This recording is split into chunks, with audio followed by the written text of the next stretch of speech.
ओम नमो भगवते श्री अरविंदाय। ओम आनंदमयी चैतन्यमयी सत्यमयी परमे। आमे श्री अरविंद विरचित दिव्यजीवन ग्रंथर स्मृति आत्मसंबित एवं अविद्या शीर्षक विषय संपर्क में आलोचना करुले। आज से संपर्क में अधिक किसी आलोचना करवा। यही पाराग्राफ रे श्री अरविंद कहते मनर कथा, मनस्तत्वर कथा, जीवन दर्शनर कथा, मृत्यु चेतनार कथा, जीवन बोधर कथा, ए समस्तर समन्वय यही पाराग्राफ रे अच्छी। श्री अरविंद कथार पछकू अनाई देखिला बेले मन सतैव एक सीमाहीन अनंत अतीतर कल्पना करिथाए। अतीतर से अति दूर गर्भ गुड़ी को से पाशोरी पकई थाए, मात्र ताहारी भितरे रहिथिबा कौनसी एक तत्व ताहार एक आकारहीन आभास को सतत धारण करी रखि थाए। ये गभीर मनस्तत्वर कथारु आहुरी गभीर। मनीषर मन एते गतिशील जे आलोकर गति अपेक्षा तार गति प्रखर बोलिकरी कहा जाउछि। आहा किबा अद्भुत मनर गति अचिंतनीय अटे तार सकति। क्षण मात्र के मन करे दर्शन यही अपरिसीम विश्वभुवन। अमेरिका जन जाइक आसछन्ति से भाबिबा फ्रैक्शन ऑफ द सेकेंड दिशि जाउछि। America fraction of the second कहीं ना एगुड़ाक सब मन ताकू सब रखी। हाँ करहब, कल्पना द्वारा करहब, भावना द्वारा नहीं दरकार नहीं। मनर तो सेमती शक्ति अच्छी, किंतु आहुरी गभीर शक्ति अच्छी। बेले बेले कौन सी गोटे जगह को गला बेले लागिब मु तो एठी कौन मत परिचित लगुच, मु कौन ये जगह आर जन्म थी, एमती भी बेले बेले बोध हुए। लागिब यही लोक मोर कौन पूर्व जन्म बाप माँ थे, तो मत भल पाँच कहीं बिना कारण रे मत एत आदर करुँच कहीं कि मन नहीं कि नहीं ना चिंता जोड़ी पार स्थान जोड़ी पारनी, काल तो जोड़ी पार नहीं, कौन से संपर्क भी जोड़ी पार नहीं। किंतु मत जगह कहीं भल लगुच, मत कहीं लगुच आर जन्म ये थी कि लगे बहुत अतीत को बेले बेले झलक आभास आसे से, किंतु तार आकारहीन आभास, तार किसी आकार ना। जहाँ भाई कहले ए जगह सहित मोर परिचित नथिला ए जन्म रे, ए मनुष्य को तो मुझे जानी ना। हाँ हाँ केमती कौन तो कौन कौन लगे। आउ गोटे कथा आसे, मनरु स्वप्न आसे। आ मन बेले बेले स्वप्न रे गोटे गोटे जगह देखी थाए, बहुत परे से जगह को जाई देखे जे यही गछ तो मुझे गोटे गछ एमती सब कथा मुझे देखी थी, एमती गोटे कथा देखी थी, मुझे एमती गोटे बर गछ एमती गोटे पड़िया एमती तो मुझे देखी थी, किंतु ये जगह को आसी नथिली। यही तो एम देखी। मनर शक्ति भारी गभीर। मन ही चलाउची ए पृथ्वी को। मन पठेइची जान मंगल ग्रह को, मन पठेइची, प्राण पठेनी। मन चंद्र रे पाद दबा को समर्थ करैची मन। मन ये लाइट जलैची, मन ये फैन बुलाउची, सबू करिची मन। एवं ताहाको एक प्रत्यय रूपे आपना भीतर धारण कर रखा को समर्थ हुए, धरी रखी पारे जे हाँ हाँ हाँ एमती धरी रखी पारे। हुए तो सेइथिरु ही मन चिरंतन तार कल्पना करि पारे। आहुरी एते गभीर को गला बेले भाभी पारे, ताहले मु थिली, मु पुणी आसीची, मु पुणी रहिबी। ए जो कंटिन्यूटी गभीर चिंतार ये फल हुए बेले बेले। ଯେ ମୁଁ ଅତୀତରେ ଥିଲି, ଆଉ ଗୋଟେ ବାଗରେ ଥିଲି, ଆଉ ଗୋଟେ ରୂପରେ ଥିଲି, ଏଥର ଗୋଟେ ଆସିଛି ଏ ରୂପରେ, ରହିବି ମଧ୍ୟ। ଅଥବା ଏକ ଆତ୍ମଜ୍ଞାନର ଛାୟା ରୂପେ ବି ଏହି ପ୍ରତ୍ୟୟ ଆପଣାକୁ ସମ୍ଭବ କରିପାରେ। ସେଲ୍ଫ ନଲେଜ ମଧ୍ୟ ଆସିବ। ମନ ଆତ୍ମଜ୍ଞାନ ଲାଭ ନ କରିପାରେ, ମାତ୍ର ତାର ଛାଇଟା ବେଳେବେଳେ ଦେଖେ, ଆତ୍ମଜ୍ଞାନର ଛାଇଟା ବେଳେବେଳେ ଦେଖେ, ଆତ୍ମିକ ଚେତନାର ଏତେ ଟିକିଏ ଆଭାସ ବି ବେଳେବେଳେ ପାଏ। ଆମେ ଯେତେବେଳେ ଆପଣାର ଶାଶ୍ୱତ ଆତ୍ମସତ୍ତାଟି ସମ୍ବନ୍ଧରେ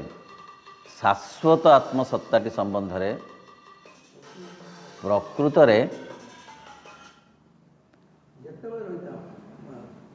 ଯେତେବେଳେ ଆପଣାର ଶାଶ୍ୱତ ଆତ୍ମସତ୍ତାଟି ସମ୍ବନ୍ଧରେ ପ୍ରକୃତରେ ସଚେତନ ଅବଗତ ହୋଇ ରହିଥାଉ, ସେତେବେଳେ ଆମ ସତ୍ତାର ଏକ ଉଚ୍ଚତର ବା ଗଭୀରତର ଭୂମିରୁ ହିଁ ଏହି ଆତ୍ମଜ୍ଞାନ ଆମ ଭିତରକୁ କ୍ଷରିତ ହୋଇ ଆସେ।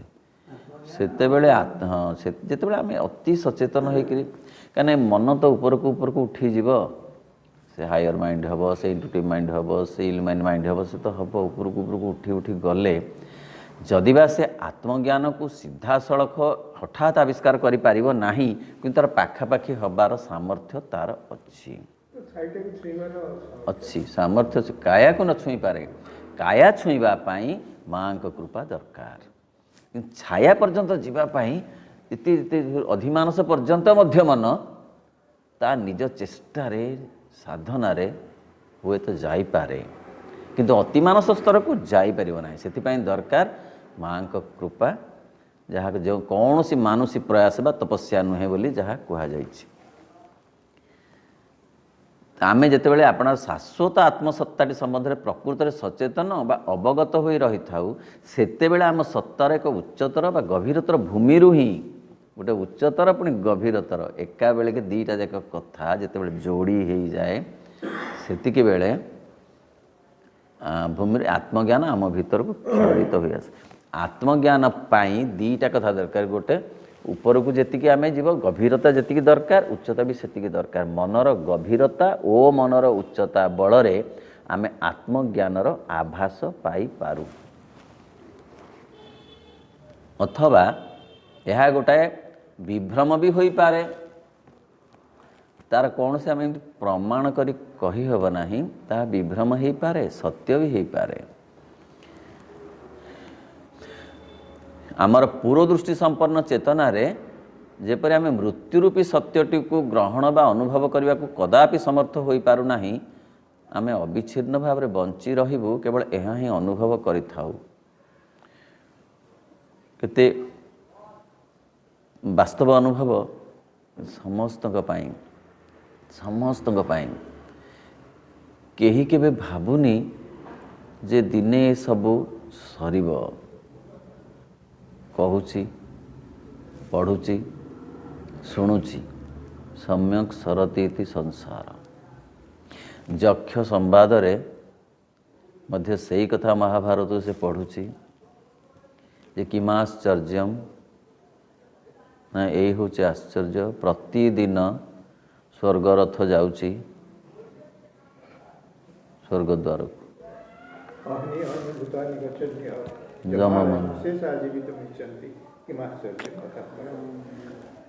ସତେ ମଣିଷକୁ କେତେ ବେଶୀ ଗଭୀର ଦୃଷ୍ଟିରୁ ଶ୍ରୀ ଅରବିନ୍ଦ ବ୍ୟାଖ୍ୟା କରିଛନ୍ତି। ସତେ ସେତେବେଳେ ଦେଖଣାହାରୀଟିଏ, ସେ ବାଟରେ ଯାଉଥିବା ଦର୍ଶକଟିଏ ଜମା ବେଶୀ ବିବ୍ରତ ହେଉନାହିଁ। ଫ୍ରାକ୍ସନ୍ ଅଫ୍ ଦି ସେକେଣ୍ଡ ହୁଏତ ଟିକେ ଭାବି ଦେଇପାରେ, ନହେଲେ ବି ନାହିଁ, ତା ଧନ୍ଦାରେ ସେ ଯାଇଛି। କାହିଁକିନା କେଉଁଟା ଜମି ରେଜିଷ୍ଟ୍ରି ହେବ, ଏତେ ବାଟ ବି ନାହିଁ, ଯିବ ନା, ହଁ 2 ଦିନ ହେଲାଣି ହେଲେ ନହେଲେ, ପୁଣି ଚାଲ ନାଇଁ, ବାଟରେ ଯିବା ଲୋକ ମଧ୍ୟ ତା ଧନ୍ଦାରେ ସେ ଏତେ ବ୍ୟସ୍ତ ଯେ ସେ ଚାହିଁବାକୁ ନାହିଁ। ଯଦି ଚାହିଁଲା ସରିଲା, କେଉଁଠି ତାର ରେଜିଷ୍ଟ୍ରି ହେବ, କେଉଁଠି କ'ଣ ହେବ, କେଉଁଠି କାହାଠୁ ପଇସା ଆସିବ, କ'ଣ ଛାଡ଼, ହେଉଛି ଓଲଟି ସେଇ କଥା ବୁଝିବ। ତେଣୁ ବିଚିତ୍ର ଏ ଜୀବନଧାରା, ବିଚିତ୍ର ହେଲେ एथुर गोटे बुझी हूँ जे गोटे कंटिन्यूटी अच्छी गोटे अवबोध अच्छी नहेले देह बंची रहा अवचेतन भी चाहूँगी गोटे काटी हो गले से मन को सजाड़ी दौची बांती हो गले पेटटा भल लगुच बांती हाँपी औषध दरकार पड़ुनी ता पेट खराब लगुच तार गोटे बांती हो गले ता देहटी भल लगुच माने देहर एत गोटे काम खाली मनीष नुहे प्राणी मध्य से तार पेट खराब हो से घास टी खाईदेले बांती कर दउछि किए ताकू कही किए से मेडिसिन बतईछि देह जो प्राण ताकर बाट करिछि काहेकि ना से चाहूँची रहिबाकू चिरंतन भाव में रही पारुनी मनुष्यर देह हो कि प्राणीर देह हो काहेकि ना से प्रकृति सहित से समताल दे गति करि पारु नाही नहले देह जमा चाहूनी जीवाकू प्राण मध्य चाहूनी मन तो नुहे तेणु आमे केबे आमे समर्थ होउन ए पर्यंत जे आमे बरंग भाविचु आमे अविच्छिन्न भाव में बंची रहिबु एमती सकाळ होउथिबो एमती राति होउथिबो एमती सब पुणी सकाळ होउथिबो एमती चलीथिबो चलीबनी ए आमे जानू प्राणी जानी पारुनी कारण प्राणीर मन नाही एतक जानिबाकू बुझिबाकू आमको बेस मन दि जाए एतक खूब भल भाव में जानिबाकू ताकू कौन शिक्षक पाठ पढ़ाइबा दरकार नहीं कि ताकू कौन ग्रंथ अध्ययन करने को पड़ो ना जे मृत्यु तार दिने आसब ए कथा दरकार नहीं किंतु से मन रखी पारुने यह ही किमा आश्चर्यम यह ही रहस्य जीवनर जदि से मन रखता ताहले आगु को जाई पारंता नहीं से कहता कौन पाई जीवी थोइला धन तोर भूत खाइबे थाने थाने के घर करी रहिबे ना भूत कहीं खाइबे मोर तो सब परिवार अछंती परिवार आउ केही नुहे परिवार आउ केही नुहे परिवार अन्य नाम मध्य नुहे तेणु सबू जानुची तथापि तथापि तथा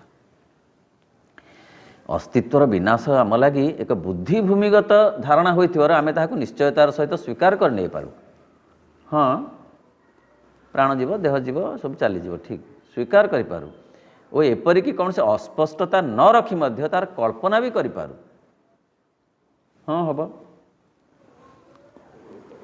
से दिन गोटे निश्चय बार होइथिबो से दिन निश्चय गोटे समय होइथिबो सकाळ संध्या दिहिपहर कौन ना कौन होइथिबो जीवाकू पड़ो ही पड़ो कारण प्रश्नटा हूँ जी आसे से जाए जी जोठिक आसी थाए से सेठारु जीवापाई आसी थाए आहुरी अधिक सनातन धर्म रे जी जाए से आसीबापाई जाए जी जाऊची आसीबापाई जाऊची जी आसीची से जीवापाई आसीची केही केबे रहीनी कोठी रही सभा समिति होउची से कौन कहू सभा समिति होउथिबो 10 वर्ष कोठी गोटे फंक्शन होउची से जाइची हाँ पवन खाऊची होउथबो एमती नहीं से सचेतन अच्छी जे मते जीवाकू पड़िबो केबे हेले वास्तव भाव में कल्पना भी न करि पारू मात्र ताहु केबे हेले वास्तव भाव में अनुभव किंबा उपलब्धि करि पारू नाही वास्तव भाव में उपलब्धि कले असुविधाटा अच्छी कौन ना चेतनार अग्रगति तो हेनी वास्तव कथार भी अग्रगति हेनी ये विज्ञान गवेषणा हेनी किसी हेनी वैराग्य आसीज वितृष्णा आसीज अति वास्तव हो गले ताहा नहीं आनी थोई हेब ना से गोटे रहस्यमयता ता भितर तार प्रलेप दिखाई से भावुची हाँ हाँ मृत्यु अनिवार्य मोर मत जना पड़नी मोर हेनी ना हेनी शुणी देछि हाँ हम हाँ हम नाई म हेनी हाँ हम नाई म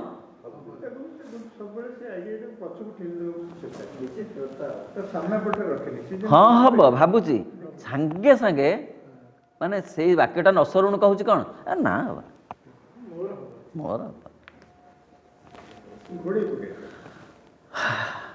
କାରଣ କେବଳ ଏ ବର୍ତ୍ତମାନଟା ମଧ୍ୟରେ ହିଁ ଆମେ ଜୀବନ ଧାରଣ କରି ରହିଥାଉ। ତଥାପି ମୃତ୍ୟୁ ଏଇ ଜୀବନର ବିନାଶ ଅଥବା ଆମ ସତ୍ତାର ଅନ୍ତତଃ ଏଇ ବର୍ତ୍ତମାନ ଅସ୍ତିତ୍ୱର ଅବସାନ ଯେ ଘଟିବ ହିଁ ଘଟିବ। ଓଃ, କେତେ ବାସ୍ତବ କଥା। ଘର ଘରଣୀ ଦେହ କିଳାଉଥିବେ, ଘେନି ବନ୍ଧୁ କୁଟୁମ୍ବ ଶୁଦ୍ଧ ହୋଇବେ। ଘର ବୋଲି ଅର୍ଜିଛୁ ଯେତେ ପଦାର୍ଥ, ଘଟ ଛୁଟିଲେ ତତେ ବୋଲିବେ ଭୂତ। ତେଣୁ ଯାହା ଯାହା ସବୁ ଘଟୁଛି ସେ ସବୁ ସରିବା ପାଇଁ ଘଟୁଛି। ଏହି ଜୀବନର ବିନାଶ ଅସ୍ତିତ୍ୱର ଅବସାନ ଘଟିବ ହିଁ ଘଟିବ। ତାହା ଏକ ଦୁର୍ବାର ବାସ୍ତବ ସତ୍ୟ ରୂପେ ସର୍ବଦା ବର୍ତ୍ତମାନ ରହିଥାଏ। ଏବଂ ଏହି ଭୌତିକ ଶରୀରଟି ଧରି ଆମେ ଭବିଷ୍ୟତରେ ଅବିଚ୍ଛିନ୍ନ ଭାବରେ ଭୌତିକ ଶରୀରଟି ଧରି ବିଷୟରେ ଆମର ଯେଉଁ ବୋଧ ବା ପ୍ରାକ୍ ଅନୁଭୂତି ରହିଥାଏ, ଆମ ନିରୂପଣ ଶକ୍ତିର ଅତୀତ ହୋଇ ରହିଥିବା କାଳର ଏକ ମୁହୂର୍ତ୍ତ ପରେ ତାହା କେବଳ ଏକ ବିଭ୍ରମରେ ପରିଣତ ହୁଏ। ଯେତେ ଦମ୍ଭ ଅଛି ସେ ଦମ୍ଭ ସବୁ କୁଆଡ଼େ ଯାଏ। ରାମବାବୁ ଚାଲିଗଲେ, ଦେହ ଭଲ ନଥିଲା। ଜାଣିଲଣି ଦାମବାବୁ ଚାଲିଗଲେ, ଦେହ ମାନେ ବୟସ ହେଇଯାଇଥିଲା। ଆଉ ମୁଁ ଶ୍ୟାମବାବୁ, ମୋର କ'ଣ ହେଇଛି, ଦେହ ଖରାପ ହେଇନି, କି ବୟସ ବେଶୀ।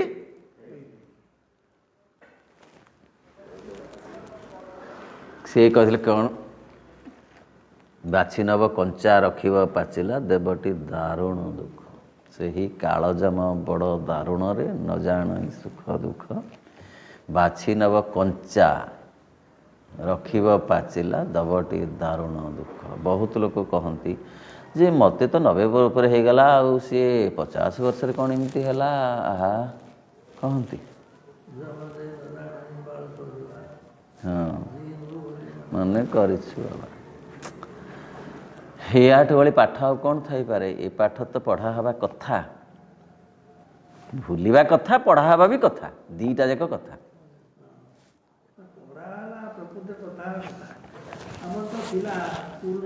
ନାଇଁ ନାଇଁ, ଏଇ ପାଠ ଶ୍ରୀ ଅରବିନ୍ଦଙ୍କର ଏଇ ପୋର୍ସନଟା ଅନ୍ତତଃ ପଢ଼ା ହେବା କଥା, ଭୁଲିଯିବା କଥା ମଧ୍ୟ, କାରଣ ଭୁଲି ତ ଯିବ, ପଢ଼ା ହେବାଟା ବି ଦରକାର। ଆମ ନିରୂପଣ ଶକ୍ତିର ଅତୀତ ହୋଇ ରହିଥିବା, କାରଣ ତାହା ହେଉଛି ଆମ ଚେତନ ସତ୍ତାର ଉପସ୍ଥିତ ଅର୍ଥାତ୍ ଏ ମୁହୂର୍ତ୍ତର ମାନସିକ ସଂସ୍କାରର ଏକ ମିଥ୍ୟା ସମ୍ପ୍ରସାରଣ ଅଥବା ମିଥ୍ୟା ପ୍ରୟୋଗ। ଆମେ ତାକୁ ଯଦି ବା ମିଥ୍ୟା, ଆମେ ସତ୍ୟ ହେଉଛି ପରିବର୍ତ୍ତନ, ମିଥ୍ୟା ହେଉଛି ଆମେ ରହିବୁ। ତଥାପି ସିଏ ଶାଶ୍ୱତ ଚେତନାରେ ମନୋଭାବ ଭାବନାଟି ସଂସ୍କାରଟି ମଧ୍ୟ ଠିକ୍ ସେହିପରି କୌଣସି ଏକ ବିଭ୍ରମ ହୋଇପାରେ। ତେଣୁ ଆତ୍ମା ବା ଚୈତ୍ୟ ସତ୍ତା ଅତୀତରେ ଥିଲେ ଅଛନ୍ତି, ରହିବେ, ନାଇଁ ନଥିଲେ ନାହାନ୍ତି, ନ ରହିବେ। ଗଲେ ତ ଗଲା। ଭସ୍ମୀଭୂତସ୍ୟ ଦେହସ୍ୟ ପୁନରାଗମନଂ କୁତଃ। ସବୁ ତ ଗଲା, ଆଉ ପୁଣି ହେବ କ'ଣ? ନାହିଁ ନାହିଁ ନାହିଁ ନାହିଁ, ନହେଲେ ଅଛି, ଥିଲା, ଅଛି, ରହିବ। ଦୁଇଟା ଦିଗ ଆମ ପାଖରେ ଅଛି, ମନ ପାଖରେ ଦୁଇଟା ଦିଗ ବର୍ତ୍ତମାନ ଚାଲିଛି। ତେଣୁ ସିଏ ବି ସେହିପରି ଶାଶ୍ୱତ ଚେତନାର ଏଇ ମନୋଗତ ଭାବନା ବା ସଂସ୍କାରଟା ମଧ୍ୟ ଠିକ୍ ସେହିପରି ଏକ ବିଭ୍ରମ ହୋଇପାରେ। କେଉଁଟା ଚୈତ୍ୟ ସତ୍ତା। ପ୍ରକୃତରେ ଚୈତ୍ୟ ସତ୍ତା ହିଁ ନିୟନ୍ତ୍ରଣ କରୁଛି ଜଣଙ୍କର ଜୀବନଯାତ୍ରାକୁ। ଗୋପବନ୍ଧୁ ଆସିଲେ ଅନ୍ୟର ଦୁଃଖରେ କାନ୍ଦି ପକାଇଲେ ନାହିଁ, ନିଜେ ମଧ୍ୟ ସେଥିରେ ମାନେ ଅସମ୍ଭବ ନିଜକୁ ସମଗ୍ର ଭାବରେ ସେଥିକୁ ନିଜକୁ ଦେଇଦେଲେ। ଗୋପବନ୍ଧୁ ଦେଇଦେଲେ ଚୈତ୍ୟ ସତ୍ତା ବଳରେ ନା। ଆଉ କ'ଣ ତାଙ୍କର ବହୁତ ଗୁଡ଼ିଏ କ'ଣ ବହୁତ କଥା ଥିଲା ଯାହା ଅନ୍ୟମାନଙ୍କର ନାହିଁ, ସେ କଥା ନୁହେଁ। ତେଣୁ ସବୁ କଥା ସେଇଆ, ଚୈତ୍ୟ ସତ୍ତା ହିଁ ଗୋଟେ ଜୀବନକୁ ପରିଚାଳନା କରୁଛି। 4 ଭାଇ 5 ଭାଇ 4 ପ୍ରକାର ହୋଇଛନ୍ତି, ମନରେ, ଚେତନାରେ, କାର୍ଯ୍ୟରେ, ଭାବନାରେ, କଳ୍ପନାରେ। କାହିଁକି? ଗୋଟେ ପରିବାରରେ ଥାଇପାରନ୍ତି, ଗୋଟେ ପରିବେଶରେ ରହିପାରନ୍ତି, ଗୋଟେ ପ୍ରକାର ଧାରାରେ ଚଳିପାରୁଥାନ୍ତି, ମାତ୍ର ତାଙ୍କର ଯେଉଁ ପ୍ରତିକ୍ରିୟା ସମାନ ହେବନି। କାହିଁକି? ସେ ଚୈତ୍ୟ ସତ୍ତା। ଅଥବା ଆମ ବାହାରେ ଚେତନ କିମ୍ବା ଅଚେତନ କିମ୍ବା ବିଶ୍ୱଗତ କିମ୍ବା ବିଶ୍ୱାତୀତ ଭାବରେ ହୁଏତ କୌଣସି ଶାଶ୍ୱତ ସତ୍ୟବସ୍ତୁ ରହିଛି, ଯେଉଁଥିରୁ କି ଏଇ ମିଥ୍ୟାବୋଧ ଆମ ଭିତରକୁ ସଂକ୍ରମିତ ହୋଇ ଆସୁଛି। ନିଶ୍ଚିତ ଭାବରେ ଗୋଟେ ସତ୍ୟବସ୍ତୁ ଅଛି ମାନେ ତାର ଛାଇଟା ନିଶ୍ଚିତ ଅଛି ଏବଂ ତାର ଛାଇଟା ହିଁ ଏ ମିଥ୍ୟା, ଯାହାକୁ ଆମେ ଅବିଦ୍ୟା କହୁଛୁ। ସେ କ'ଣ? ଅପୂର୍ଣ୍ଣ ବିଦ୍ୟା ବା ବିଦ୍ୟାର ଗୋଟେ ଛାୟା, କିନ୍ତୁ ବିଦ୍ୟା ସହିତ କନେକ୍ଟେଡ୍। ସତ୍ୟ ଏବଂ ମିଥ୍ୟା ଇଏ ଡିସକନେକ୍ଟେଡ୍ ନୁହେଁ। ଡିସକନେକ୍ଟେଡ୍ ଯଦି ହେଉଥାନ୍ତା ତାହେଲେ ମିଥ୍ୟାରୁ ସତ୍ୟ ଆଡ଼କୁ ବାଟ ପଡ଼ିନଥାନ୍ତା, ଛାୟାରୁ କାୟା ଆଡ଼କୁ ବାଟ ପଡ଼ିନଥାନ୍ତା। ଛାୟା ବତେଇ ଦିଏ କାୟାର ଠିକଣା। ନ ଦେଖିପାରିଲେ ଜଣେ ଏତେ ଲମ୍ବା ଛାଇ ପଡ଼ିଛି, ସେ ଛାଇରୁ ଧୀରେ ଧୀରେ ଧୀରେ ଧୀରେ ଧୀରେ ଧୀରେ ଖାଲି ଅନୁମାନ କରି କରି କରି କରି ଯଦି ଇଞ୍ଚେ ଇଞ୍ଚେ ଇଞ୍ଚେ ଇଞ୍ଚେ ଘୁଞ୍ଚି ଘୁଞ୍ଚି ଆସି ଆସି ଆସି ଆସି ପହଞ୍ଚିଯିବ ଦିନ ସମୟରେ କାୟା ପାଖରେ। ତେଣୁ କାୟା ହିଁ, ଏ ଛାୟା ହିଁ ବତେଇ ଦିଏ କାୟାର ଠିକଣା, ମିଥ୍ୟା ହିଁ ବତେଇ ଦିଏ ସତ୍ୟର ଠିକଣା। ଅବିଦ୍ୟା କହିଦିଏ ବିଦ୍ୟା ଆଡ଼କୁ ବାଟ, ଏପରିକି ଅବିଦ୍ୟା ନେଇଯାଏ ମଧ୍ୟ ବିଦ୍ୟା ଆଡ଼କୁ, ଦେଖେଇ ଦିଏ, ବାଟ ଦେଖେଇ ଦିଏ। ତେଣୁ ଅବିଦ୍ୟା ଜମା ଅବମାନନାର ସାମଗ୍ରୀ ନୁହେଁ, ବରଂ ଅତିକ୍ରମ କରିବାର ସାମଗ୍ରୀ। ଭୁବନେଶ୍ୱର ଷ୍ଟେସନଟା ଅବମାନନାର ସାମଗ୍ରୀ ନୁହେଁ, ମାତ୍ର ପଣ୍ଡିଚେରୀ ଯିବା ପାଇଁ ଷ୍ଟେପିଂ ଷ୍ଟୋନ୍। ଅତିକ୍ରମ କରିବା ଅର୍ଥ ସେଇଆ, ସେଇଟାକୁ ଗ୍ରହଣ କରି ତାକୁ ପୁଣି ଅତିକ୍ରମ କରିବା। ଅବିଦ୍ୟାକୁ ଗ୍ରହଣ କରି ତାକୁ ଅତିକ୍ରମ କରିବା, ବୁଝି ହେଉଛି? ତେଣୁ ଏଇ ଯେଉଁ ମିଥ୍ୟାବୋଧ ଆମ ଭିତରେ ଯେଉଁ ପ୍ରକାର ଆସୁଛି ନା ରହସ୍ୟମୟତା, ତାହା ମଧ୍ୟ ଦିଆଯାଇଛି। ନହେଲେ ମଣିଷ ଅଗ୍ରଗତି କରିପାରିନଥାନ୍ତା, ସେଇ ଗୁମ୍ଫାରେ ରହି ଯାଇଥାନ୍ତା ଆରମ୍ଭରୁ। ଯଦି ତା ଭିତରେ ମୃତ୍ୟୁ ଚେତନାଟା ଗଭୀର ହୋଇଯାଇଥାନ୍ତା ତାହେଲେ ସେ ଏତେ ବାଟ ଆସିପାରିନଥାନ୍ତା। ବିଶ୍ୱଗତ ଚେତନ ଅଚେତନ ଶାଶ୍ୱତ ସତ୍ୟବସ୍ତୁରୁ ଯେଉଁଥିରେ କି ମିଥ୍ୟାବୋଧ ଆମ ଭିତରୁ ସଂକ୍ରାମିତ ହେଉଛି, ଆମର ଚେତନ ସତ୍ତା ହୁଏତ ସେଇ ଏକମାତ୍ର ଯଥାର୍ଥ ଶାଶ୍ୱତ ସମ୍ପଦଟିର ଏକ କ୍ଷଣସ୍ଥାୟୀ ପ୍ରତିଭାସ ବ୍ୟତୀତ ଆଉ କିଛି ନୁହେଁ। ଆମେ ଯେଉଁ ଚେତନାରେ ଅଛୁ, ମନ ଚେତନା, ଦେହ ଚେତନା, ପ୍ରାଣ ଚେତନା, ଏଗୁଡ଼ା ସବୁ କ'ଣ? ପ୍ରତିଭାସ, ଛାଇ। କାହାର? ମୂଳ ଶାଶ୍ୱତ ଚେତନାର। ଏଇମାନେ ହିଁ ବାଟ ଦେଖେଇ ଦେବେ ସେଇ ଶାଶ୍ୱତ ଚେତନାରେ ପହଞ୍ଚିବାକୁ। ଦେହ ଯିଏକି ଦିବ୍ୟ ଦେହର ଛାଇ, ଏଇ ପ୍ରାଣ ଦିବ୍ୟ ପ୍ରାଣର ଛାଇ, ଏଇ ମନ ଦିବ୍ୟ ମନର ଛାଇ। ଅତଏବ ଏଇ ମନ ହିଁ ଆମକୁ ବାଟ ଦେଖେଇବ ଦିବ୍ୟ ମନ ଆଡ଼କୁ, ପ୍ରାଣ ହିଁ ବାଟ ଦେଖେଇବ ଦିବ୍ୟ ପ୍ରାଣ ଆଡ଼କୁ। ଏ ଦେହ ମଧ୍ୟ ଦିବ୍ୟ ଦେହ ଆଡ଼କୁ, ଯେଉଁ ମା କହିଲେ, ଏଇ ଦେହ ଭିତରେ ଦିବ୍ୟ ଦେହର ମଞ୍ଜି ଅଛି। ଏ ପ୍ରାଣ ଭିତରେ ଦିବ୍ୟ ପ୍ରାଣର ମଞ୍ଜି ଅଛି।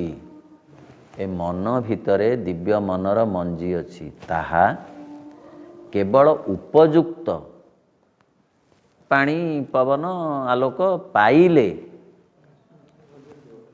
ଗଜା ହେଇ ଉଠିବ। ସେଇ ଉପଯୁକ୍ତ ପାଣିପାଗ ଆଣିବାକୁ ପ୍ରକୃତିକୁ ଲକ୍ଷ ଲକ୍ଷ ବର୍ଷ ଲାଗିଥାନ୍ତା।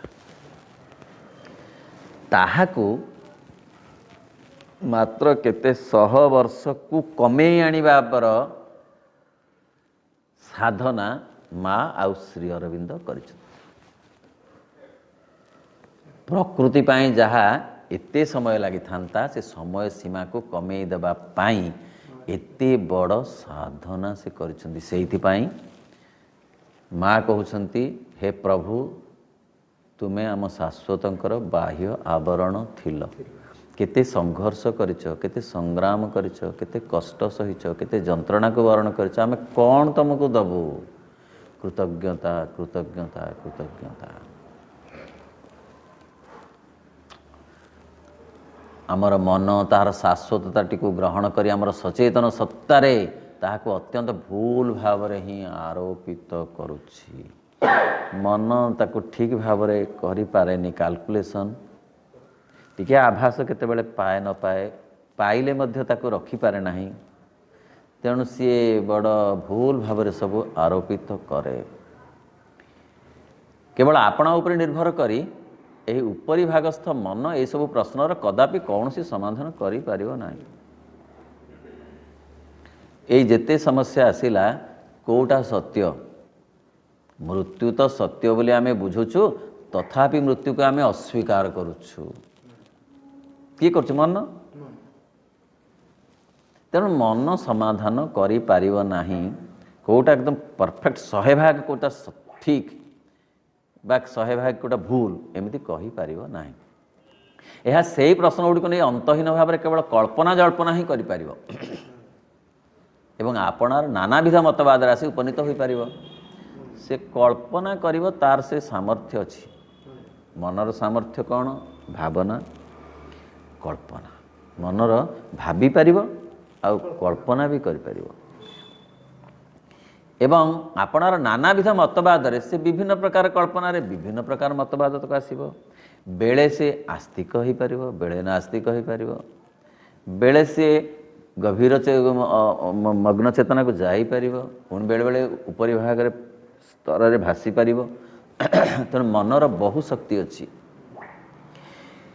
एवं आपणार नानाविध मत जो गुड़िक कि आम अल्प बहुत युक्तिसंगत बोली कहि परिबा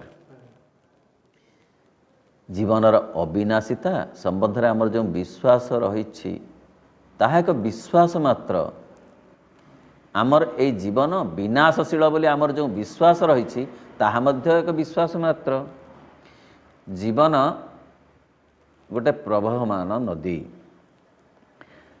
ठा ठा के गोटे गोटे तुठ गोटे गोटे जन्म गोटे गोटे तुठ जीवन नदीर कौ तुठरे कौ नदी बंधा पड़ेनी किंतु तुठ बाट दे ताकू जीवाकू हब समुद्र को भेटिबाकू गोटे जन्म गोटे तुठ जीवन एक नदी चली कौ दिन आसी जन्मर गोटे तुठ को से अतिक्रम करुच्ची आर तुठरे पहुँच आउ जन्म ये गोटे ठीक नहेले नाई किछि नाई तमे ऋणम कृत्वा ऋतम पिबेत किए देखी आर जन्म अच्छी न अच्छी किए देखु श्राद्ध देले किए नौची कि नाही किए देखी आत्मा अच्छी कि नाही किए देखी भगवान अच्छंती कि नाहंती किए किए किए एक कथा भी अच्छी तेणु सबू हूँ एक विश्वास शरीर विनाश सहित आम चेतनार भी जे अंत हो जाए जड़वादी एक कथा को कदापि प्रमाण कर दे पारिबो नाही जड़वादी प्रमाण करी कहि परिबो नाही जे नाई शरीर गले सबू जे सरी जाउची जड़वादी कहूचे सब सरी जाउची प्रमाण जड़वादी प्रमाण करि परिबो नाही कौन प्रमाण करि परिबो नाही जे शरीर चाली गले मध्य चेतना अच्छी जने कहले हाँ शरीर चाली गले मध्य तार प्राण चेतना मन चेतना बहुत दिन धरी रहे सूक्ष्म रहे जड़वादी प्रश्न कर देखा प्रमाण कर से कह प्रमाण आउ कौन आउ प्रमाण तो नहीं आमे मरीगला परे मध्य आमर कौन सी अंश जे सचेतन भाव में प्रकृति में बंची रहे हृदबोध है कौन सी प्रमाण एपर्यंत आम हस्तगत होना बोली से हुए तो युक्ति देखा बस से प्रमाण कहीं मात्र ठीक से भाव में शरीर चली जावा सहित आम चेतन सत्ता तथा चली जाए ना ए कथाटीर खंडन करने लगे मत कौन प्रमाण ना दीटा जाक कथार कौन सी प्रमाण ना आत्मा अच्छी प्रमाण नहीं आत्मा नाही प्रमाण नहीं प्रमाण नहीं सी हूँ अप्रमेय शाश्वत चेतना अप्रमेय आत्मा अप्रमेय अर्थात से प्रमाणर बाहरे प्रमाण योग्य कथा नुहे प्रमाणर बाहरे प्रमाणर परिसरभुक्त से नुहे अनुभवर कथा से सबु कथा कौन प्रमाण द्वारा करहब केते कथा अनुभव द्वारा जानी हुए। पिठीरे बथ बाहरी प्रमाण करहब निजे देखिकी अनुभव करहब बिंधुची।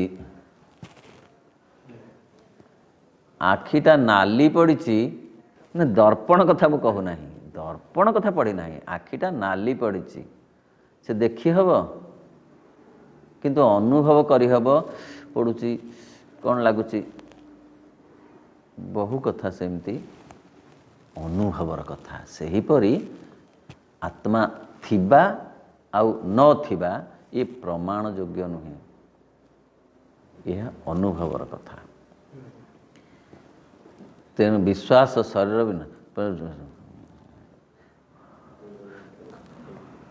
एठार एवं एठार संपृक्त वस्तु गुड़िकर स्वभाव दृष्टि विचार कले ताहार कौन सी प्रमाण कदापि दि जाई न पारे।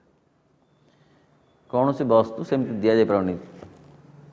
निगमानंद तांका पत्नीकर श्राद्धरे रखीदेले बहुत फल घोड़े देले गोटे टोकई दूरे रहिले किछि समय पर आसिले देखिले जहाँ जेमती थिला सेमती अच्छी तापर सेठू से कहले किछि तो कहीं नेलेनी वृथा मु मोर खाईदेवी नष्ट करी कहीं स्वर शुभिला ना ना ना ना मु ग्रहण कर सारी मो उच्छिष्ट तुम्हें नियो नाही।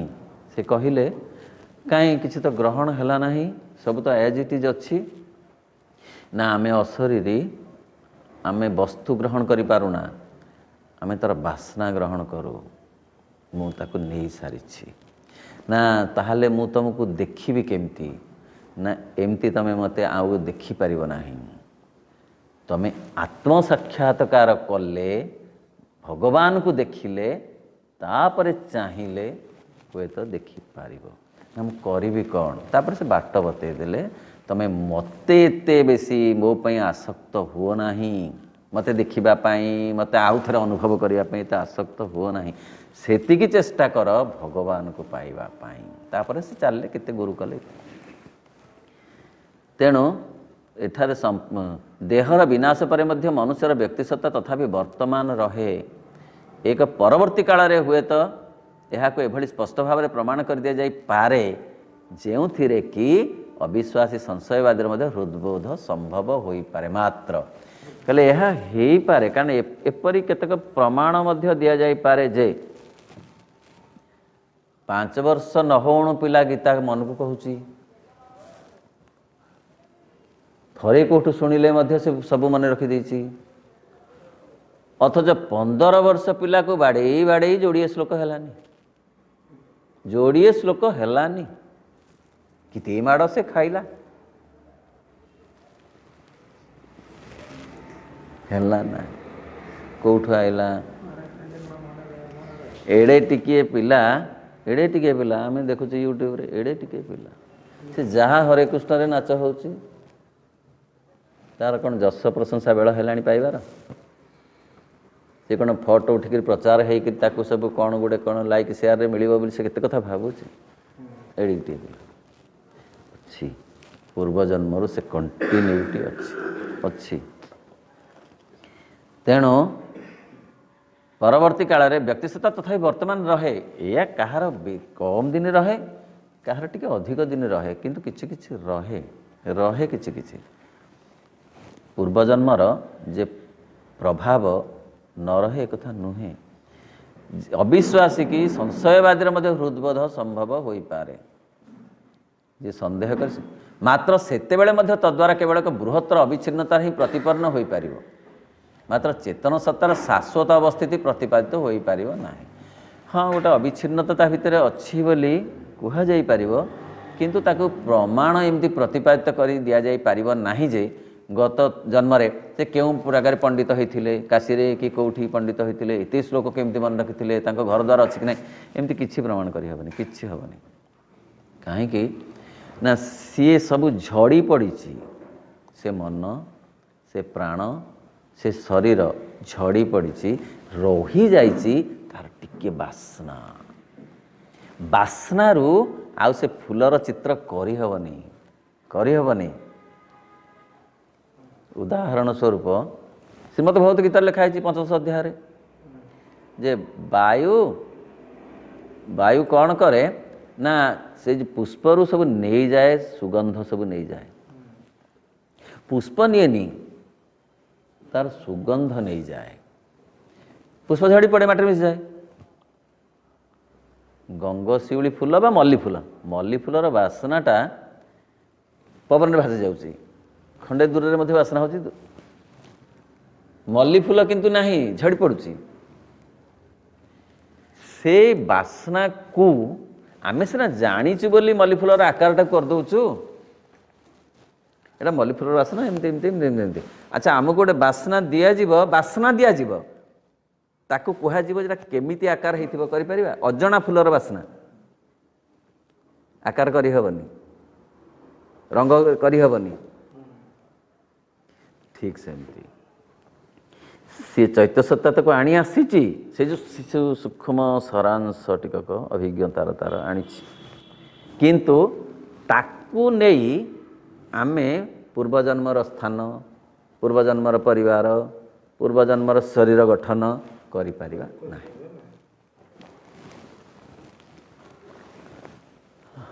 ବସ୍ତୁତଃ ଏହି ଶାଶ୍ୱତତା ସମ୍ବନ୍ଧରେ ଆମର ମନୋଗତ ଧାରଣା ବିଷୟରେ ବିଚାର କଲାବେଳେ ଆମେ ଦେଖିବାକୁ ପାଇବା ଯେ ତାହା ହେଉଛି ଏକ ଶାଶ୍ୱତ କାଳଭୂମି ଉପରେ ସତ୍ତାର ମୁହୂର୍ତ୍ତ ଗୁଡ଼ିକର କେବଳ ଏକ ଅବିଚ୍ଛିନ୍ନ ଅନୁଗମନ ମାତ୍ର।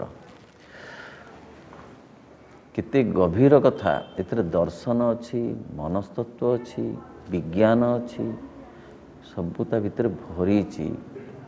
ଗୋଟେ ଗୋଟେ ବାକ୍ୟ, ଏ ଗୋଟେ ଗୋଟେ ମାନେ ଆର୍ଟିକିଲ୍ ହେବ, ଗୋଟେ ଗୋଟେ ବାକ୍ୟ, ଏତେ ଦିଗ ୟା ଭିତରେ ଅଛି। କ'ଣ କହିଲେ ନା, ଏଇ ଯେଉଁ ଶାଶ୍ୱତତା ସମ୍ବନ୍ଧରେ ଯେଉଁ କଣ୍ଟିନ୍ୟୁଟି ଅଛି, ଯେଉଁଦିନ ଛିଟକି ପଡ଼ିଲା ପରମାତ୍ମାଙ୍କ ଠାରୁ ଆତ୍ମା, ସେଇ ଦିନଠୁ ସେ ଚାଲିଛି, ତାର ଗତି କରି ଚାଲିଛି।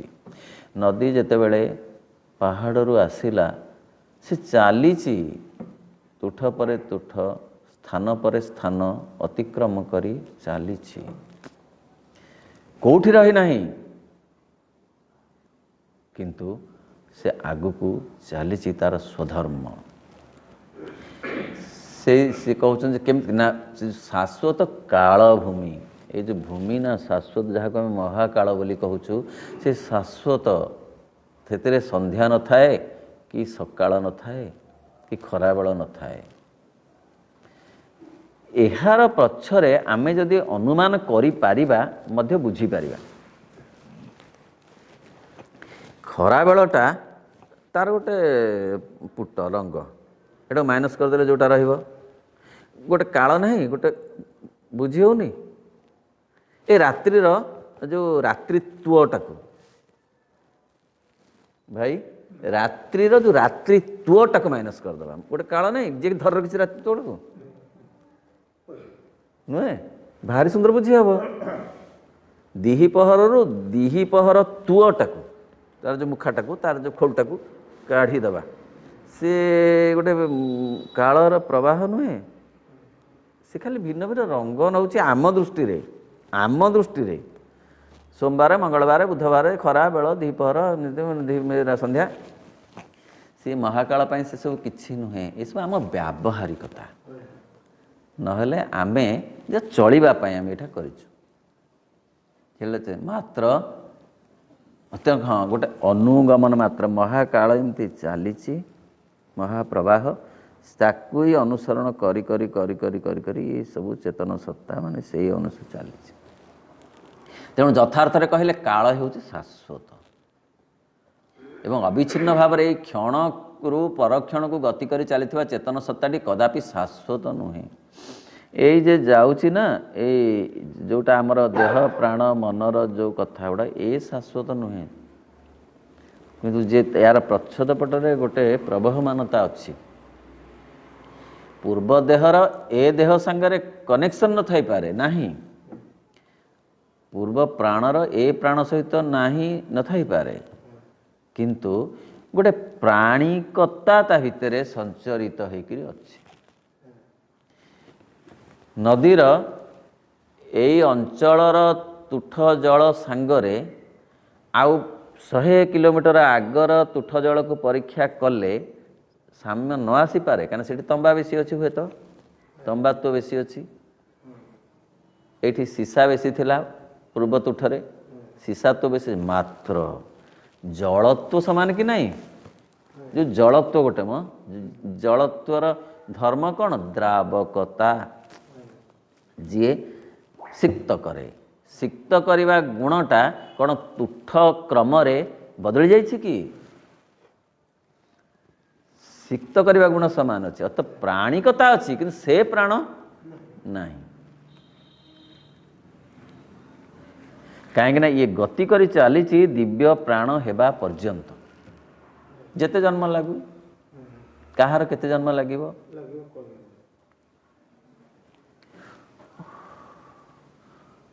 ଅଧିକ କିଛି କେଉଁଠି କିଛି ପ୍ରକୃତି କୌଣସି ଏକ ଅବ୍ୟାହତ,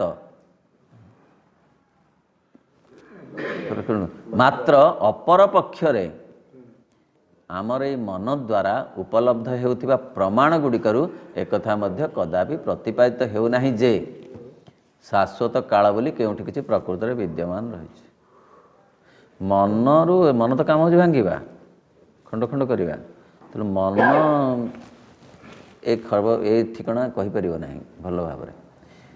କୌଣସି ଏକ ଅବ୍ୟାହତ ଅବିଚ୍ଛିନ୍ନତାକୁ ଚେତନ ସତ୍ତା ଯେଭଳି ଅବଲୋକନ କରୁଛି, ଅବ୍ୟାହତ ଅବିଚ୍ଛିନ୍ନତା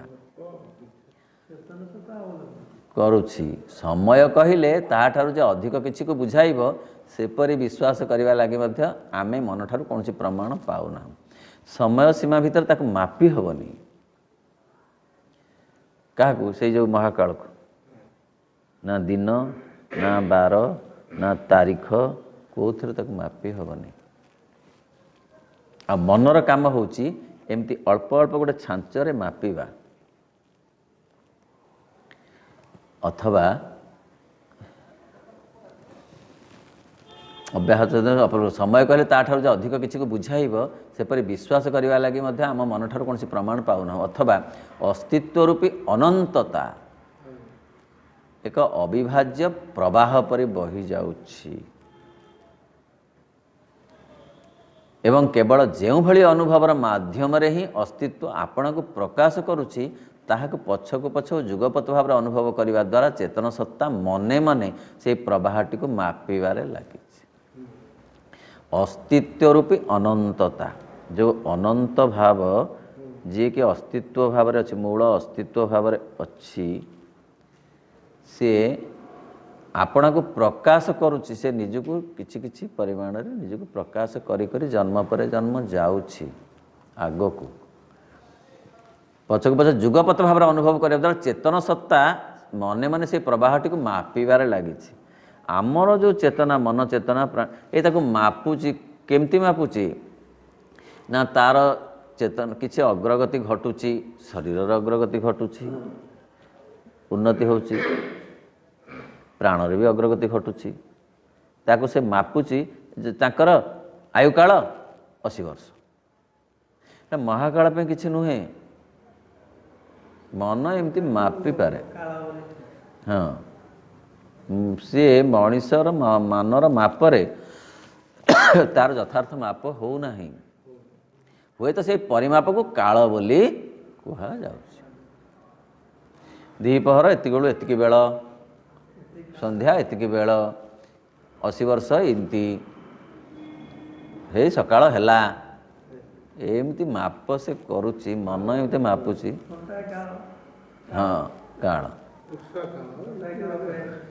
ତେଣୁ ମାତ୍ର ଚେତନ ସତ୍ତା ସ୍ୱରୂପ ଏକ ନିତ୍ୟ ବର୍ତ୍ତମାନ ପରମ ଅସ୍ତିତ୍ୱ ବିଦ୍ୟମାନ ରହିଛି ବୋଲି ଯଦି ସ୍ୱୀକାର କରି ନିଆଯାଏ ତେବେ ସେ ନିଶ୍ଚୟ କାଳଠାରୁ ବଡ଼ ହେବ। ମହାକାଳ ଯେ ମହାପ୍ରବାହ, ସେ ତ କେତେ କେତେ ନିୟୁତ ନିୟୁତ କୋଟି କୋଟି କେତେ କୋଟି ବର୍ଷ ହେଲା, ତାର ହିସାବ ଆମ ପାଖରେ ନାହିଁ। ଚେତନ ଅସ୍ତିତ୍ୱ ଯଦି ସ୍ୱୀକାର ତେବେ ସେ ନିଶ୍ଚୟ କାଳଠାରୁ ବଡ଼ ହେବ। କାଳ ହିଁ ତାହାର ମଧ୍ୟରେ ଅବସ୍ଥାନ କରୁଛି ବୋଲି କୁହାଯିବ। ସେହି ଅସ୍ତିତ୍ୱ କାଳାତୀତ ବ୍ୟତୀତ ଆଉ କିଛି ହୋଇପାରିବ ନାହିଁ। ଅତଏବ ସେ ହେଉଛନ୍ତି କାଳାତୀତ, ଦି ସୁପ୍ରିମ୍। ସେଇ ମହାକାଳ ଯାହାଙ୍କର ଅନ୍ୟ ଏକ ନାମ ବୋଲି ଆମେ କହିପାରିବା, ଅନ୍ୟ ଏକ ରୂପ ବୋଲି କହିପାରିବା, ସିଏ ମଧ୍ୟ ସେମିତି ଅନନ୍ତ, ତାଙ୍କୁ ମାପି ହେବ ନାହିଁ। ତେବେ ବେଦାନ୍ତରେ ଏହି ଅସ୍ତିତ୍ୱ କାଳାତୀତ ବ୍ୟତୀତ ଆଉ କିଛି ହୋଇପାରିବ ନାହିଁ। ସତେ ବ୍ୟକ୍ତି ଜୀବନ ସେଇ ବିଶ୍ୱାତୀତଙ୍କ ଠାରୁ ବିଶ୍ୱମୟ ବାଟ ଦେଇ ପହଞ୍ଚିଛି, ପୁଣି ସେଇ ବାଟ ଦେଇ, ଯେଉଁ ବାଟ ଦେଇ ସିଏ ଆସିଛି, ପୁଣି ସେଇ ବାଟ ଦେଇ ସେ ଯାଉଛି ତାଙ୍କ ପାଖକୁ, ତାଙ୍କରି ପାଖକୁ ପୁଣି ଫେରୁଛି ସିଏ, ଯାହାକୁ କୁହାଯାଉଛି ଘର ବାହୁଡ଼ା, ହୋମ୍ କମିଂ। ସବୁ ମଣିଷ ଘରକୁ ଫେରୁଛନ୍ତି। କାଳର ଆଶ୍ରୟରେ ଘରକୁ ଫେରିବା ପାଇଁ ଲକ୍ଷ ଲକ୍ଷ ବର୍ଷ ଲାଗିବ। ଆଉ ଥରେ କହୁଛି, ଫେରିବା ହେବ, କାଳର ସାହାଯ୍ୟ ନେଇ ଫେରିବାକୁ ହେଲେ ଲକ୍ଷ ଲକ୍ଷ ବର୍ଷ ଲାଗିବ। ମାଙ୍କ ସାହାଯ୍ୟ ନେଇ, ଶ୍ରୀ ଅରବିନ୍ଦଙ୍କ କୃପାର ସାହାଯ୍ୟ ନେଇ ଚାଲିଲେ କେତେ ଶହ ବର୍ଷରେ ତାହା ଘଟିଯିବ। 300 ବର୍ଷ ତ କହିଛନ୍ତି। କେତେ କେତେ ଗଭୀର କଥା। ଘରେ ପହଞ୍ଚିବାକୁ ପଡ଼ିବ, କାଳ ଦ୍ୱାରା ଡେରି ହେବ। ମା ଶ୍ରୀଅରବିନ୍ଦ ସେଇଥିପାଇଁ ଆସିଲେ ଯେ ଏତେ ସମୟ ଅପେକ୍ଷା କରିହେବ ନାହିଁ। ହେ ଦେଶ ମହାଦେଶ ମନୁଷ୍ୟ ସକଳ ବାଛି ନିଅ, ଅନ୍ୟ ପନ୍ଥା ନାହିଁ ସତ୍ୟ ବା ରସାତଳ। ମୁଁ ଆସିଛି, ଆମେ ଆସିଛୁ, ମା ଶ୍ରୀଅରବିନ୍ଦ କହୁଛନ୍ତି ଆମକୁ ଡାକୁଛୁ, ତମେ ଲକ୍ଷ ଲକ୍ଷ ବର୍ଷର ବାଟରେ ଯିବ ନା କେତେ ଶହ ବର୍ଷର ବାଟରେ ଯିବ, ମାତ୍ର ଯିବାକୁ ପଡ଼ିବ, ପହଞ୍ଚିବାକୁ ପଡ଼ିବ। ସେଥିପାଇଁ ସେ କହୁଛନ୍ତି ଯେ ତମେ ଯଦି ଚାହିଁବ, ହି ହୁ ଚୁଜେସ୍ ଦି ଡିଭାଇନ୍, ଯିଏ ପ୍ରକୃତିରେ କହିବ ଯେ ନାଇଁ ମୁଁ କିଛି ଶହ ବର୍ଷରେ ଯିବି, ମୁଁ ଏତେ ବର୍ଷ ଅପେକ୍ଷା କରିବି ନାହିଁ, ସେଇ କେବଳ ଆସନ୍ତୁ ବୋଲି ସେ କହୁଛନ୍ତି। ସେଥିପାଇଁ କହୁଛନ୍ତି ମୁଁ କାହାର ଗୁରୁ ହେବାକୁ ଚାହୁଁନାହିଁ, ମୋର ଶିଷ୍ୟ ଲୋଡ଼ା ନାହିଁ, ମାତ୍ର ଯେଉଁମାନେ ସ୍ୱତଃ ପ୍ରବୃତ୍ତ ହୋଇ ଏ ବାଟରେ ଆସିବାକୁ ଚାହିଁବେ, ମୁଁ ତାଙ୍କର ସହଚାରୀ ହୋଇ ମୁଁ ତାଙ୍କ ହାତ ଧରି ନେଇ ଆସେ। କେଉଁ ବାଟରେ ଆସିବେ? ଲକ୍ଷ ଲକ୍ଷ ବର୍ଷ ବାଟରେ ଯିବ ନା କେତେ ଶହ ବର୍ଷ ବାଟରେ ଯିବ, ସେଇଠି ପହଞ୍ଚିବ। ଯିଏ ସ୍ୱତଃ ପ୍ରବୃତ୍ତରେ କନସେଣ୍ଟ ଦେବେ, ସେଇକୁ ସେ ଗ୍ରହଣ କରିବେ ବୋଲି ଆମେ ବେଶ ବେଦାନ୍ତରେ ଯାହାକୁ ପରମ ସନାତନ ବୋଲି କୁହାଯାଇଛି, ଏହି ଅସ୍ତିତ୍ୱ କେବଳ ତାହାକୁ ହିଁ ବୁଝାଇବ। ଆମେ ବେଶ ଅନୁମାନ କରିପାରିବା ଯେ ଏହି ପରମ ସନାତନ ଅଥବା ପରମ ଅସ୍ତିତ୍ୱ ଆପଣ ଆତ୍ମପ୍ରକାଶକୁ ଆପେ ଦେଖିବା ଲାଗି କାଳକୁ କେବଳ ଏକ କଳ୍ପନାଗତ ଭୂମି ପରି ବ୍ୟବହାର କରନ୍ତି। କେତେ ସୁନ୍ଦର କଥା ଏଥିରେ ସବୁ ଅଛି। କହିଲେ ସେଇ ଯେ ଅନନ୍ତ ଶାଶ୍ୱତ ଯେଉଁ ମହାକାଳ, ସିଏ ନିଜକୁ ନିଜେ ଦେଖିବା ପାଇଁ ଏଇଭଳି ରୂପରେ ରୂପାୟିତ ହୋଇଛନ୍ତି। ଅର୍ଥ, ମୁଁ ଯଦି ସ୍ନିଗ୍ଧ ସତେଜ ସକାଳଟିଏ ହୁଅନ୍ତି, କେମିତି ଦିଶନ୍ତି ନା ଏମିତି? ମୁଁ ଯଦି ରୁଦ୍ର ସନ୍ନ୍ୟାସ ଗ୍ରୀଷ୍ମ ଭଳି ହୁଅନ୍ତି, ପ୍ରଚଣ୍ଡ ନିଦାଘ ଭଳି ହୁଅନ୍ତି, ମଧ୍ୟାହ୍ନ ଭଳି ହୁଅନ୍ତି, କେମିତି ଦିଶନ୍ତି? ଏମିତି। ମୁଁ ଯଦି ଗୋଟେ ଶୀତଳ ନରମ ସନ୍ଧ୍ୟା ହୁଅନ୍ତି, କେମିତି ଦିଶନ୍ତି? ନା ଏମିତି। ମୁଁ ଗଭୀର ଗୋଟେ ଜହ୍ନରାତି ହେବାକୁ ଚାହେଁ, କେମିତି ଦିଶନ୍ତି? ଏମିତି। ମା କହିଲେ ଆପଣ ଚାହାନ୍ତି ଗୋଟେ ସୁନ୍ଦର ମଧୁର ଜହ୍ନରାତି ହେବାକୁ? ନା ହଁ, ମୁଁ କରିଦେବି। ଆପଣ ନିଜକୁ ନିଜେ ଦେଖିବେ ନା ମୁଁ ନିଜକୁ ନିଜେ ଟିକେ ପିତା ହେଇ ଚାଖନ୍ତି, ନିଜକୁ ନିଜେ। କେଡ଼େ ସୁନ୍ଦର କଥା କହିଲେ। ମା କହିଲେ ହଁ କରିଦେବା, କଲରା କରିଦେବା, ଆପଣ ଚାଖିବେ ନିଜକୁ ନିଜେ। ନାଇଁ ମିଠା ହଅନ୍ତି କେମିତି? କନ୍ଦମୂଳ କରିଦେବା। ମା କଲେ, ପ୍ରଭୁ ଚାହିଁଲେ, ଖାଲି ଚାହିଁଲେ ନାହିଁ, ଚାଖିଲେ, ଦେଖିଲେ। ମୁଁ ଗୋଟେ ଏମିତି ବାସ୍ନା ହୁଅନ୍ତି, ଏହାକୁ ଆମେ କ'ଣ କହୁଛୁ? ଜୁଇ ଫୁଲ ବାସ୍ନା ମୁଁ ହୁଅନ୍ତି, ମୋର ଏମିତି ଗୋଟେ ବାସ୍ନା ହୁଅନ୍ତି, ମୋତେ ଇଚ୍ଛା। ଠିକ୍ ହେଲା, କରିଦେବି। सेमती गोटे फूल कर दिगला से बासना को आघ्राण कले से रंग को भी देखिले सब से निजे निज को चाखुं देखुं ग्रहण कर आघ्राण।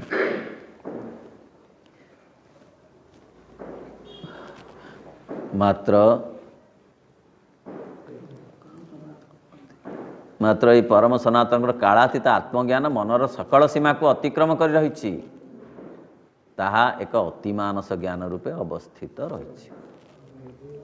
ताहनी जो परम सनातनकर से जो कालातीत आत्मज्ञान से ही अतिमानस ज्ञान आम लगे अतिचेतन भाव में अवस्थित। आम लगे से अतिचेतन से अचेतन रु अवचेतन चेतन बाट दे पुणी अतिचेतन पर्यंत लंबीची कि अतिमानस रे पहुँचवा हेले अतिचेतन को जीवाकू हब मनरे रही अतिमानस को पहुँची हब ना आहरी आहरी ऊपर को उठा पड़ो। एवं आम चेतना मनर कालगत जावतीय कार्य और क्रिया को केवल शांत कर दे पारे ही अर्थात सेगुड़ी को सही स्तर को उत्तोलित कर नहीं पारे जाई आमे ज्ञानर अधिकारी हो। आमे सत्य सब तो विचलित कहीं अहं करुच्ची विचलित तीनटा कथा आमको बेसी विचलित करुच्ची don't compare don't complain don't जज। आमे सबु बेले कंपेयर करिक विचलित तार एमिति गोटे ड्रेस अच्छी मोर नहीं तार एमिति गोटे बाइक अच्छी मोर नहीं सीए केते चमत्कार भाव में सुखुआ झोल करिक बासना करुच्ची मोर आम घर सुखुआ पसंद कुआड़ू तो हेले गोटे कंपेयर कर कंपेयर कला माने कंप्लेन आसब कंपेयर सांगे कंप्लेनटा लागिक अच्छी कहीं ना कि ये परा ना आउ गोटे काम हूँ जजमेंट देदेवा सांगे सांगे जजमेंट देला मन विचलित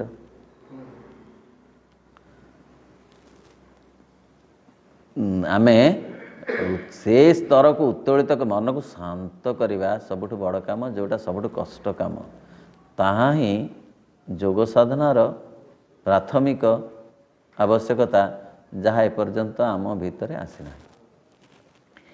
गीतारे कहले कि कौन ना जो जो धूली जमी जाइए जो दर्पण रे मुँह देखी हेनी चंचलतार जो कथाटा आस एवं गोटे जल प्रवाह जब चंचलता आसी जमारू छाई ठीक भाव में पड़ो ना देखिए से गछ छाई पड़ो से खाली एमती एमती हल हल हल सतरे गछ छाई कौन एमती हलुची हलुनी किंतु से पानीटा हलुची मन एत चंचल जे ज्ञान किसी आसुनी से परम ऐशब्द मध्य प्रवेश कले परम नैशब्द भितर